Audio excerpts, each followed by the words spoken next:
acknowledge naman natin, sir, that it is done by the Interpol. Interpol. Sinong Interpol doon? Sinong Interpol doon? Si Ambassador Lacanilaw? Siya, kanila o nag-order sa'yo na isa kayo sa aeroplano? Sir, I think we have already established.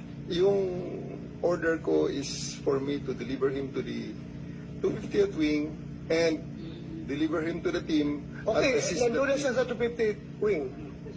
Ngayon, pinilit mo siyang ilabas. Nakita ko pa yung matanda, humawak sa lamisa. Ayaw siya magpadala sa'yo.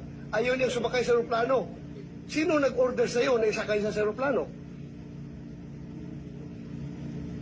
Sino nag-order sa'yo? Can I defer the questions, sir? The answer to the questions to the SOJ, considering No, that I have a team of you're the 50 one there. there. Wala si SOJ doon. Ikaw ang nagkarga sa kanya sa aeroplano. Kaya tinatanong kita, who gave you the order? Still, sir, I take my orders from the Chief of the Philippine National Police. So, Chief PNP, you give the order to have former President Duterte board the plane?